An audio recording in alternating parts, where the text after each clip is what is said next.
This week on the Backtable Podcast. Conlleven exposición a radiaciones ionizantes, como puede ser hacer pruebas de esfuerzo, hacer ecocardiogramas en el caso de cardiología.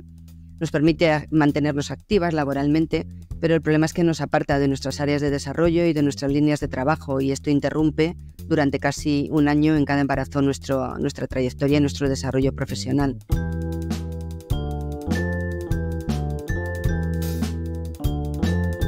Bienvenidos todos a un nuevo episodio de Backtable, y en esta ocasión contamos con la doctora Maite Velázquez, que es hemodinamista en el Hospital 12 de Octubre de Madrid, y hoy nos acompaña para hablar de un tema muy actual, que es la radiación ocupacional y la gestación, o en otras palabras, la realidad de muchas mujeres intervencionistas, hemodinamistas, neurointervencionistas, cirujanas vasculares, y hablaremos de las dificultades que pueden existir cuando se produce una gestación en un ambiente con radiación ocupacional. Bienvenida, Maite, muchas gracias por participar en este episodio y compartir con nosotros tu visión y experiencia en este tema. Para empezar a situar la temática, diremos que es un hecho que el porcentaje de mujeres en las facultades de medicina cada vez es mayor. Y al menos en cuanto a la radiología intervencionista se refiere, la exposición a radiaciones ionizantes es un factor condicionante a la hora de elegir esta subespecialidad. Lo que justifica, entre otros factores, el bajo porcentaje de radiólogas dedicadas a ello y el elevado número de bajas en trabajadoras embarazadas de servicios de radiodiagnóstico que no asocian una patología gestacional. Por otro lado, a lo largo de los últimos años hemos ido ampliando cada vez más nuestra cartera de servicios, cada vez tratamos más pacientes y realizamos más procedimientos, y cada vez se necesitan más profesionales en este campo, en el que, debido a la ausencia de recambio generacional y a la escasez de nuevos profesionales, existe un déficit que será cada vez más notable. ¿Sucede lo mismo en la hemodinámica? ¿También vosotros notáis un sesgo por sexo para elegir esta especialidad? Sin duda, Sara, existe un sesgo por sexo también en hemodinámica. Aproximadamente un 25% de las hemodinamistas en España son mujeres, y esto es algo que ocurre también en Europa. En Europa se estima que solo un 18% de los cardiólogos intervencionistas o de los electrofisiólogos son mujeres. Igualmente, de los fellows que están realizando formación en subespecialidades intervencionistas, ocurre lo mismo. Aproximadamente solo un 25% son mujeres. O sea que no hay ninguna duda que hay una brecha de género en estas subespecialidades intervencionistas, y aunque seguro que se deben a muchos factores, nosotros pensamos que entre estos factores destaca la preocupación por los riesgos que conlleva para las mujeres la exposición a radiaciones ionizantes durante los embarazos. Seguro que muchas mujeres desestiman realizar una subespecialidad intervencionista por el miedo a las radiaciones ionizantes. Cuando yo pienso en una mujer que esté realizando la residencia y se quiera dedicar a la radiología intervencionista, a la hemodinámica, o que sea una adjunta joven, porque al final nuestra etapa gestacional es en los primeros años de carrera, la primera pregunta que me viene a la cabeza es, ¿estamos obligadas a declarar un embarazo cuando se produce? Pues en contra de lo que pensaríamos, trabajando expuestas a radiaciones ionizantes, la realidad es que no estamos obligados a declarar el embarazo.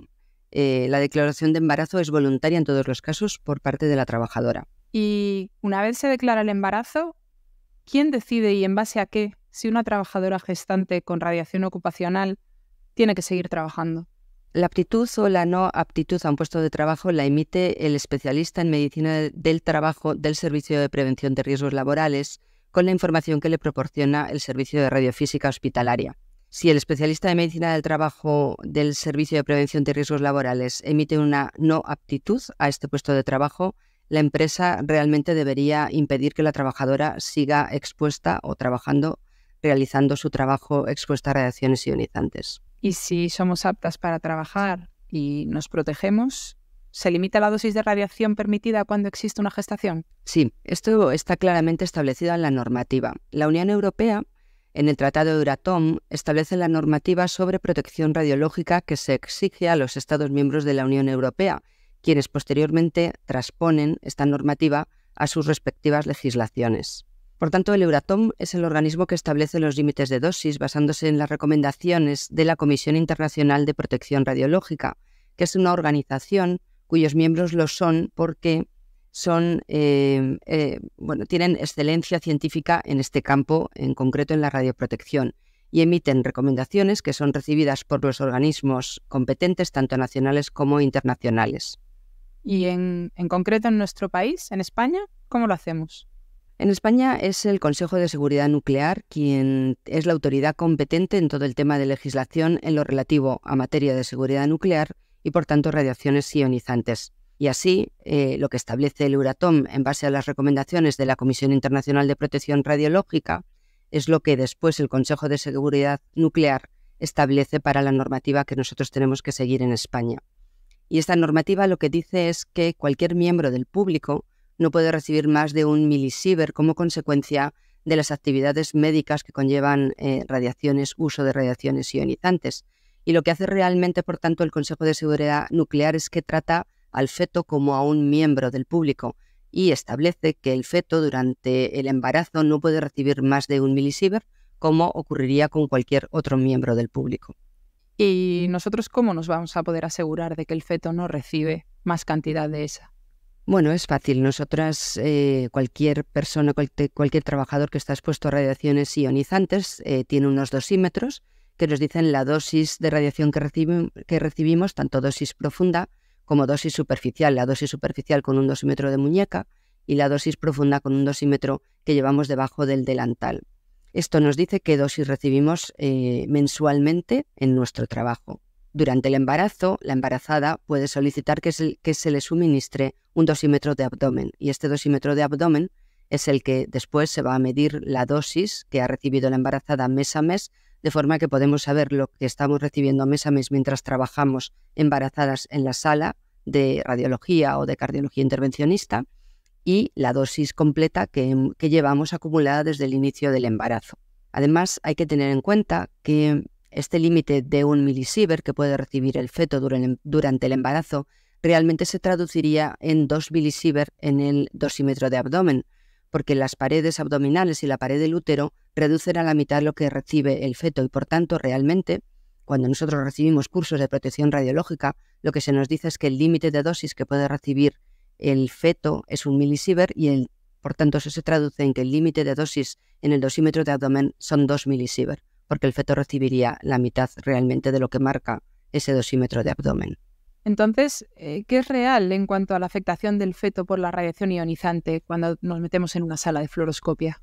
Bueno, pues hasta hace poco no se disponía de mucha información, pero recientemente hemos promovido desde la EAPCI, desde la Asociación de Hemodinámica Europea, el intentar saber qué dosis es la que recibimos realmente cuando una mujer embarazada está trabajando en la sala de hemodinámica. Y entonces hemos recopilado información tanto de cardiólogas intervencionistas como de electrofisiólogas que han mantenido su actividad en la sala durante los embarazos.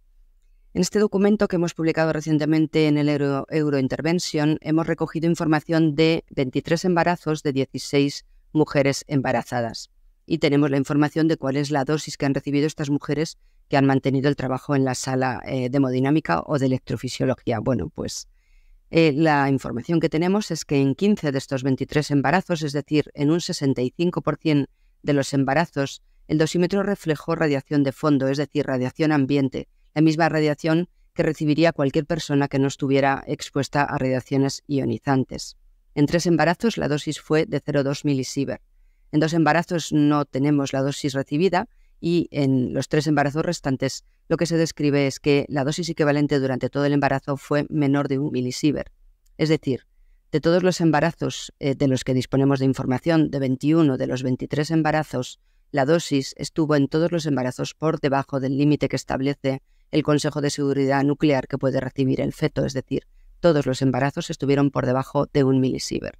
Entiendo además que estos embarazos se llevaron a término con niños absolutamente sanos y sin problemas relacionados con la exposición a radiación ocupacional. Así es, todos los embarazos fueron embarazos con niños sanos. Un único embarazo no fue a término porque hubo una insuficiencia placentaria y el embarazo terminó antes de lo previsto, pero eso es un problema que en ningún caso se puede atribuir a las radiaciones ionizantes. Todos los demás embarazos fueron embarazos a término y los niños fueron niños sanos. Entonces, si una intervencionista, una hemodinamista, una cirujana vascular que trabaje en la sala de fluoroscopia gestante decide quedarse en la sala y mantener su actividad, ¿Las dosis que recibe van a estar próximas a las que se han relacionado con efectos deleterios en el feto? En ningún caso. Realmente hay mucho desconocimiento en este tema. Es cierto que no tenemos estudios randomizados que analicen los riesgos de la irradiación prenatal y que la mayor parte de información de que disponemos procede de la exposición masiva a radiaciones ionizantes en la población que estuvo expuesta a la bomba atómica de la Segunda Guerra Mundial. Pero se estima que las dosis de radiación que han demostrado relacionarse con aborto, con malformaciones o con retraso mental son dosis superiores a 100 milisievert. Estamos hablando, por tanto, de dosis que son 100 veces superiores a las dosis que se permite que reciba el feto durante todo el embarazo, que, como hemos dicho, es 1 milisievert. Y no olvidemos que esta dosis es una dosis que se considera segura para cualquier miembro del público a lo largo de un año. Ningún estudio ha mostrado efectos adversos no cancerígenos con exposiciones inferiores a 50 milisievert. La literatura nos dice que la probabilidad de que un niño nazca con una malformación congénita o desarrolle cáncer a lo largo de su infancia es del 4,07%. Bueno, pues esta probabilidad pasaría a ser 4,078% por la exposición a 1 milisievert. Es decir, estamos hablando de que el riesgo se incrementaría en un 0,008% por recibir una exposición a 1 milisievert, lo cual, en mi opinión, creo que puede considerarse un riesgo despreciable. Además, fíjate, Sara, que la normativa en España es la más conservadora y protectora para el feto. En España y en Europa, siguiendo la normativa del Tratado de Euratom, está vigente este límite de dosis de 1 milisievert que hemos comentado, también en Australia o Israel. Pero en otros países están vigentes otras normativas menos conservadoras. Por ejemplo, en Japón, el límite de dosis es de 2 milisievert. Y en Estados Unidos es de 5 milisievert para todo el embarazo sin que se supere 0,5 milisievert por cada mes de embarazo. Por tanto, todo esto que estamos hablando y comentando nos hace comprender que una trabajadora que siga las recomendaciones de protección habituales durante su actividad intervencionista expondría a un riesgo que puede considerarse claramente despreciable. Una de las cosas que has dicho que es muy interesante es que en España y en Europa la ley protege al feto. Y sin embargo, en Estados Unidos, la ley protege el derecho de la mujer a decidir. Y es una de las diferencias fundamentales que han generado esta discrepancia cuando una trabajadora gestante expuesta a radiación ocupacional puede o quiere mantener su puesto de trabajo en Estados Unidos, en Canadá, y no en Europa o en España concretamente. De todas formas, cuando nosotras nos quedamos embarazadas y queremos seguir manteniendo nuestra actividad, ¿cuáles son las medidas de protección extra que debemos llevar a cabo para seguir trabajando en la sala, asegurando que nuestro feto va a tener toda la mayor seguridad posible de no recibir más radiación de la que debe? Bueno, lo primero que tenemos que tener en cuenta es que cuando más nociva puede ser la radiación para el feto es en el primer trimestre. Y hay que tener en cuenta que muchas veces, hasta que no han pasado 6 o 8 semanas de la concepción, la mujer no es consciente de que está embarazada. Por tanto, tenemos que trabajar de acuerdo a la mejor radioprotección posible de forma universal, siempre, en cualquier momento. Cualquier trabajadora que desarrolla su actividad con radiaciones ionizantes tiene que trabajar según el principio ALARA, que, como sabes, son las siglas en inglés, que dice tan bajo como razonablemente sea posible. Es decir, siempre tenemos que intentar exponer al paciente y a nosotras mismas a la menor dosis de radiación posible, optimizando la radiación en todos los procedimientos. Para ello mantendremos la distancia adecuada entre el paciente y el generador de rayos X, al menos 30 centímetros. Tendremos el intensificador lo más cerca posible al paciente. Utilizaremos las pantallas protectoras. Trabajaremos con la menor magnificación posible y utilizaremos los colimadores. Si es posible, también utilizaremos programas de escopia con baja dosis de radiación. Todo ello unido a unos equipos de radiología en las salas intervencionistas, cada vez más modernos. La verdad es que ha demostrado disminuir de forma muy significativa la dosis de radiación que recibimos los operadores. Y concretamente en el embarazo podemos incrementar también la protección frente a las radiaciones ionizantes. Para ello existen delantales plomados específicos para embarazada que asocian un delantal delantero en el abdomen a la doble capa del delantal normal que utilizamos, y esto supondría una triple capa plomada de 0,25 milímetros, o sea que estaríamos hablando de una protección equivalente de plomo de 0,75 milímetros.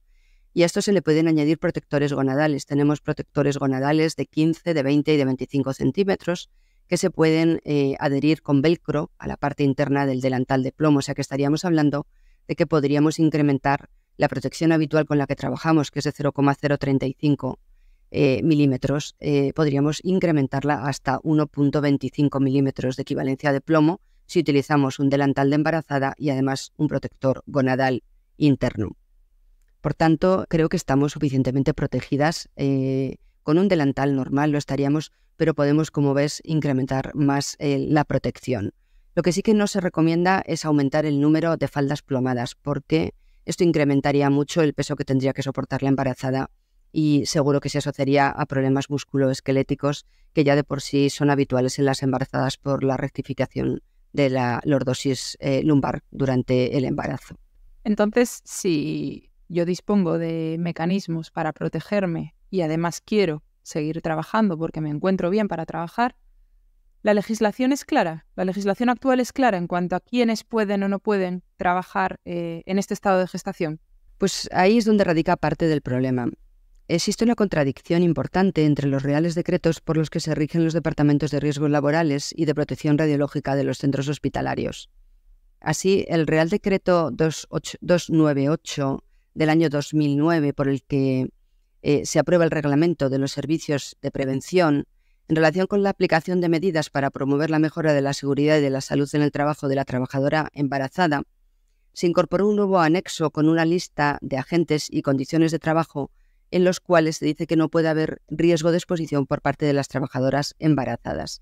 Y entre estos agentes para las trabajadoras embarazadas están las radiaciones ionizantes. Es decir, este decreto dice que las mujeres embarazadas no pueden estar expuestas a radiaciones ionizantes. Sin embargo, el Real Decreto 1029 del año 2022 y decretos previos del Reglamento sobre la protección de la salud contra los riesgos derivados de la exposición a las radiaciones ionizantes establecen en el artículo 12 cuál es el límite de dosis durante el embarazo. Este artículo especifica que tan pronto como una embarazada comunique como una trabajadora comunique su situación de embarazo al titular de la práctica, la protección del feto debería ser comparable a la de cualquier miembro del público y por ello las condiciones de trabajo de esta mujer embarazada deberían ser tales que la dosis equivalente al feto sea tan baja como razonablemente sea posible, de forma que no exceda 1 milisievert, al menos desde que se comunica el embarazo hasta la finalización del mismo. Y acorde a estos decretos, el Consejo de Seguridad Nuclear elabora una serie de documentos informativos, en concreto hay uno que se llama Protección de las trabajadoras gestantes expuestas a radiaciones ionizantes en el ámbito sanitario. Y este documento especifica textualmente que la condición de embarazo de una trabajadora expuesta a radiaciones ionizantes no presupone obligatoriamente la separación del puesto de trabajo, que lo único que hace necesario es que se evalúen las condiciones del mismo y los riesgos a los que está expuesta esta trabajadora para cumplir con los requisitos legales vigentes. Y para ello recomienda que haya una buena coordinación entre el Servicio de Prevención de Riesgos Laborales, el Servicio de Protección Radiológica y el director o supervisor de la instalación. Es más, es que en el siguiente párrafo, el Consejo de Seguridad Nuclear en este documento informativo especifica que la retirada de la trabajadora gestante de este puesto de trabajo únicamente se debería contemplar cuando de dicha evaluación se desprenda que su actividad laboral puede implicar un peligro para la seguridad o la salud de la trabajadora o la del feto. Y este documento acaba diciendo que cualquier trabajadora embarazada con unas condiciones laborales en las que sea improbable que el feto pueda recibir una dosis superior a 1 milisievert una vez que el embarazo haya sido notificado, puede sentirse muy segura en su puesto de trabajo. Por tanto, la verdad es que si el Consejo de Seguridad Nuclear, que es la máxima autoridad en nuestro país en lo relativo a la exposición a radiaciones ionizantes, dice esto, no es entendible que cuando una trabajadora manifiesta que quiere mantener la actividad en sala durante la gestación se le impida o se le dificulte hacerlo, bien sea desde el propio Departamento de Protección Radiológica, desde los departamentos de riesgos laborales o incluso desde responsables de departamentos intervencionistas o jefes de servicio. Lo único que habría que hacer, en todo caso, sería hacer un análisis de cuál ha sido la dosis media que ha recibido esta trabajadora en los meses o años previos y si se confirma que de media no se supera el límite de 1 milisievert establecido para el feto en un año, no habría motivo para impedir que la trabajadora continuara en su puesto de trabajo. No olvidemos además que disponemos de los dosímetros de abdomen, que nos permiten monitorizar mes a mes la dosis que está recibiendo esa embarazada, y en el caso de que en algún momento se viera que supera la dosis cercana a 1 milisievert, podría excluírsela temporalmente o recomendársela que cambiara de puesto de trabajo transitoriamente. Un factor importante es que nuestro trabajo, nuestro salario, depende muchas veces de las guardias localizadas. Y las guardias localizadas no decides en qué se usa fluoroscopia o no. La urgencia viene como viene y muchas veces tienes que meterte en la sala con ella. Es decir, podemos adaptar nuestro puesto de trabajo, pero si tenemos las guardias no las podemos adaptar. Y suprimir nuestras guardias implica que nuestro salario mensual sí que se va a ver muy afectado. Además, tenemos que tener en cuenta que las mujeres cada vez gestamos más tarde, pero es que además nuestro periodo fértil coincide con nuestro periodo de desarrollo profesional exponencial. Entonces, apartarnos de la sala durante 1 año o 10 meses, que supone una gestación, más los 4 meses o 5 meses de baja que tienes después, y a veces si quieres prolongar, si coges la lactancia, o pretender que a la vuelta, después de 1 año y medio, estemos al mismo nivel, es imposible. Es decir, al final, el no favorecer que podamos seguir manteniendo nuestra actividad y podamos seguir haciendo cosas va en detrimento de nuestra formación y de nuestro futuro. Así es, sin ninguna duda. La verdad es que durante la década de los 30 a los 40 años, que es cuando se produce el mayor avance en el desarrollo profesional, tanto de los hombres como las mujeres, es esta década cuando habitualmente las mujeres, hoy en día, las mujeres trabajadoras, llevan a cabo sus deseos gestacionales. Y si una mujer tiene 2 o 3 hijos durante este periodo, entre los 30 y los 40 años, tiene 2 o 3 hijos, como digo, y tiene que dejar de trabajar en el entorno en el que lo hace habitualmente durante 1 año o más, porque el embarazo más la baja maternal viene a ser 1 año o incluso puede ser más, pues la verdad es que es inviable que haya una continuidad en su desarrollo profesional. Al final este desarrollo profesional acaba resintiéndose, acaba retrasándose y se alcanza más tarde en la vida laboral, y la mayor parte de las veces se consiguen menos logros profesionales que los compañeros varones como consecuencia de esta falta de continuidad en el desarrollo de la actividad profesional.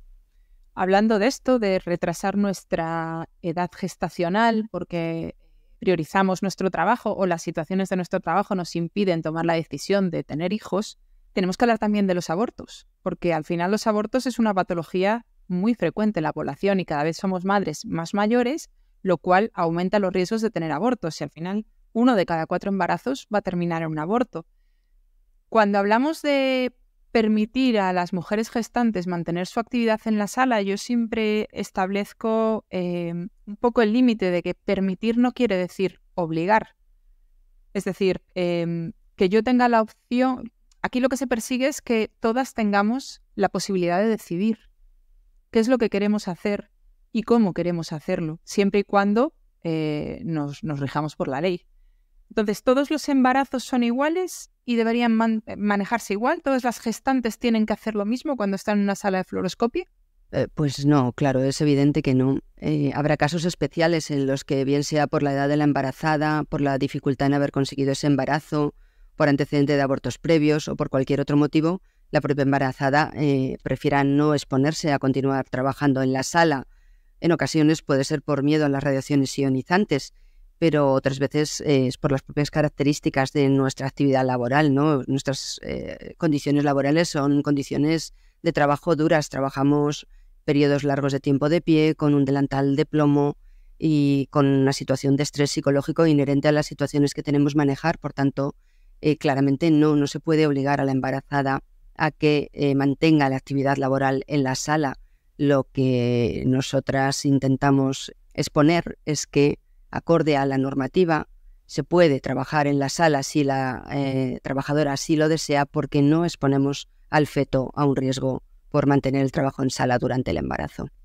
Y si estamos gestando y por decisión propia, porque tenemos miedo, porque nos supone mucho estrés o porque pues no podemos, porque físicamente a lo mejor no podemos ponernos un plomo durante 1 hora, ¿qué alternativas tenemos a la sala de vascular cuando nos quedamos embarazadas y cómo podemos hacer que esto afecte lo menos posible a nuestra carrera laboral. El problema es que cuando nos quedamos embarazadas y no nos permiten mantener la actividad en la sala de radiología, pues tenemos otras opciones. Podemos pasar consulta, podemos realizar otro tipo de técnicas que no conlleven exposición a radiaciones ionizantes, como puede ser hacer pruebas de esfuerzo, hacer ecocardiogramas en el caso de cardiología. Nos permite mantenernos activas laboralmente, pero el problema es que nos aparta de nuestras áreas de desarrollo y de nuestras líneas de trabajo, y esto interrumpe durante casi un año en cada embarazo nuestra trayectoria y nuestro desarrollo profesional.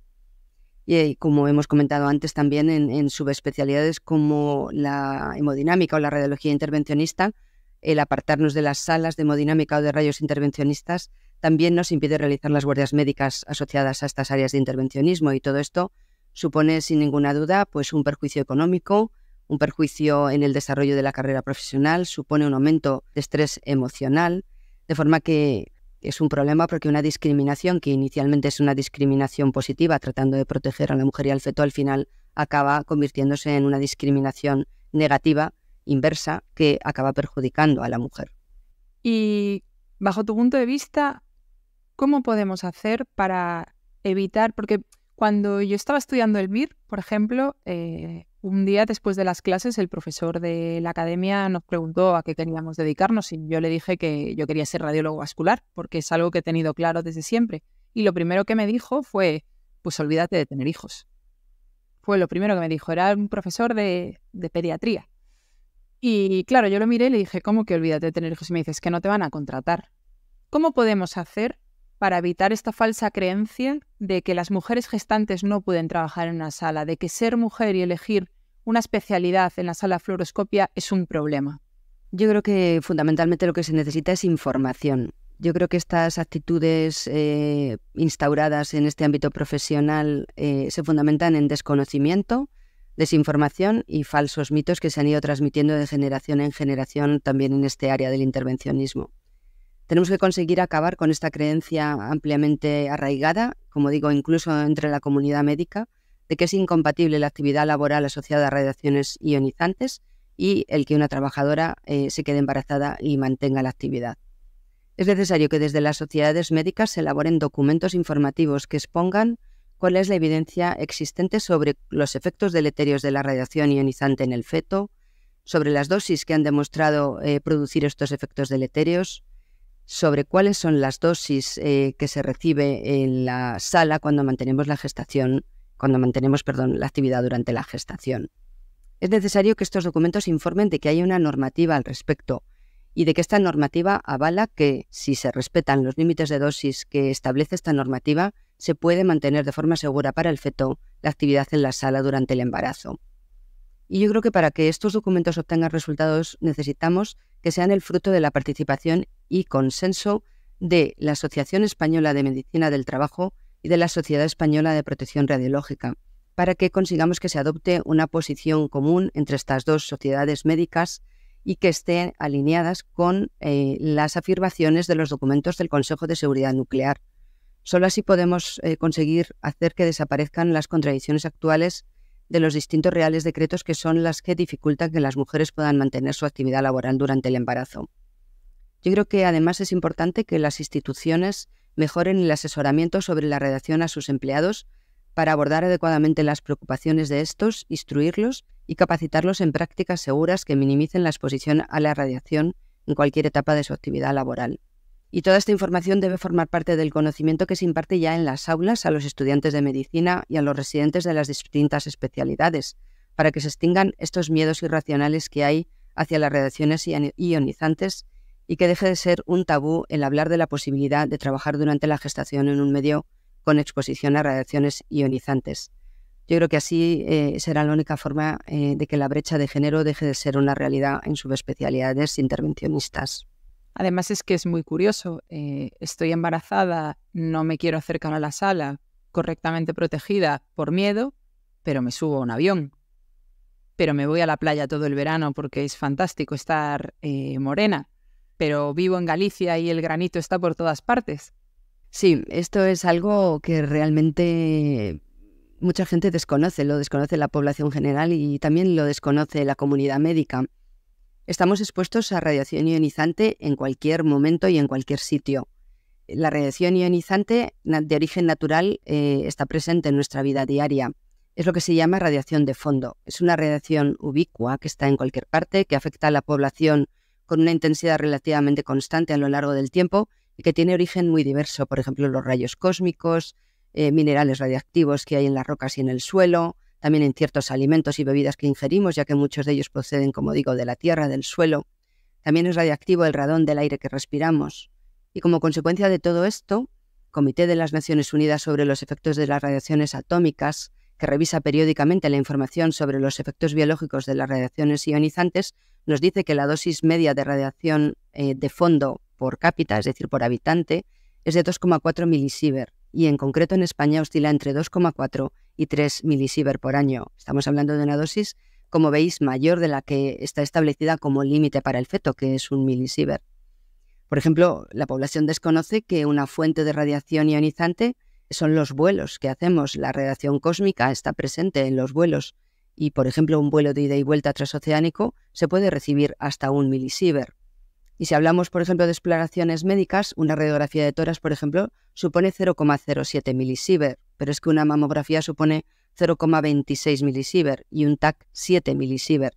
Por tanto, como veis, 1 milisievert es una dosis realmente muy baja cuando hablamos de otro tipo de radiaciones ionizantes a los que estamos expuestos.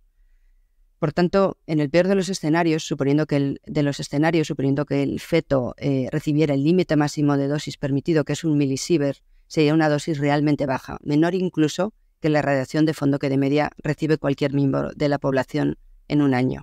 Una de las cosas que a mí más me sorprende es que de manera absolutamente natural confiamos en el servicio de radioprotección y en los estándares de protección que hay en el hospital para nuestra actividad diaria. Confiamos en que no vamos a acabar con unas cataratas porque utilizamos las gafas, confiamos en que no vamos a acabar con un cáncer de tiroides porque utilizamos el protector de tiroides, confiamos en que no vamos a acabar con una leucemia porque no percibimos mayor radiación de la razonablemente baja posible. Pero resulta que cuando nos quedamos embarazadas, de repente este miedo irracional a veces nos asalta, y a veces no es que nos asalte a nosotras, es que asalta el entorno. Y es el entorno un poco el que te presiona para tomar decisiones que a lo mejor tú no quieres tomar o que tú querías hacer de otra manera. Entonces, sí, estoy de acuerdo contigo, Maite, en que lo que hace falta es mucha información y mucha evidencia científica. Porque al final las historias sociales, los cuentos, las creencias populares no sustentan lo que es nuestra actividad diaria. Y quizás deberíamos de ser igual de científicos para este tipo de decisiones como son la de, oye, yo estoy embarazada, perfectamente quiero darle la mayor de las seguridades a mis hijos o a mis futuros hijos, pero no dejo de ser una profesional por el hecho de gestar. Así es un poco un sinsentido, porque nos fiamos, como dices, de las dosimetrías que recibimos en cualquier momento de nuestra vida profesional y, sin embargo, lo que se esgrime a veces como motivo para no dejarnos trabajar cuando estamos embarazadas en la sala es que, ¿y si hay un accidente? ¿Y si por casualidad se recibe más dosis? No tiene ningún sentido porque estamos perfectamente controladas y se sabe perfectamente la dosis que recibimos en cada momento del día durante la vida profesional normal y también cuando estamos embarazadas. Por tanto, yo creo que hay una normativa que es extremadamente conservadora. Una dosis de 1 milisievert está años luz de la dosis que ha demostrado efectos deletéreos en el feto y podemos asegurar al 100% que no vamos a sobrepasar esa dosis de 1 milisievert con la monitorización a la que estamos sometidas. Y las dosimetrías claramente reflejan que la dosis que se recibe en una sala de hemodinámica a día de hoy es muy baja. La mayor parte de las veces no llegamos a 1 milisievert en un año. Por tanto, yo creo que todo esto que hemos expuesto asegura que hay una tranquilidad para poder seguir trabajando en la sala durante el embarazo.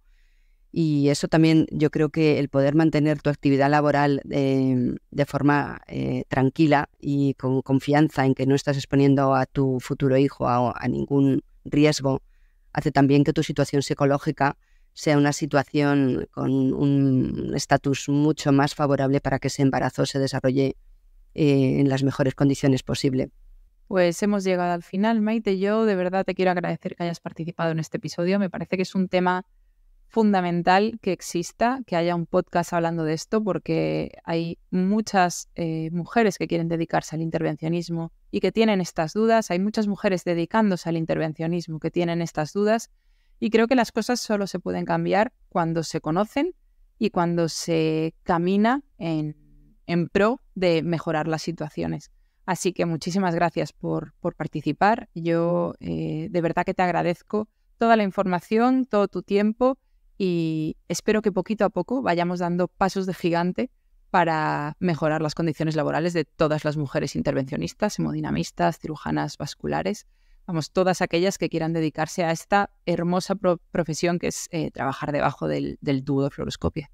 Pues muchas gracias a ti por darme la oportunidad de hablar de este tema. Yo creo que es muy necesario, hay mucho desconocimiento y yo creo que programas como este, documentos, es la forma de conseguir que las mujeres que quieren dedicarse a esta profesión o que de hecho están dedicándose y no saben si tener hijos o no ni cuándo tenerlos, yo creo que es la forma de ayudar un poco a que estos miedos infundados poco a poco vayan desapareciendo y vayan dando paso a una normalización del trabajo en las salas con exposición a radiaciones ionizantes de mujeres embarazadas. Thank you so much for listening. If you haven't already, make sure to subscribe, rate the podcast 5 stars, and share with a friend. If you have any questions or comments, direct message us at @_Backtable on Instagram, Twitter, or LinkedIn. Backtable is produced and hosted by myself, Aaron Fritz, and co-hosts Chris Beck, Sabine Dong, Michael Barraza, and Ali Behetti. Our audio team is led by Kieran Gannon, with support from Josh McWhirter, Aaron Bowles, Josh Spencer. Design and digital marketing led by Brian Schmitz. Social media and PR by Ann Dang, Manisha Naganathanahali, and Manbir Singh Sandhu. Administrative support provided by Jamila Kennebrew. Intro and extra music is Ripperoo by Skeptic Moon. Find us on Spotify or at local live music venues in New Orleans, Louisiana. Thanks again for listening.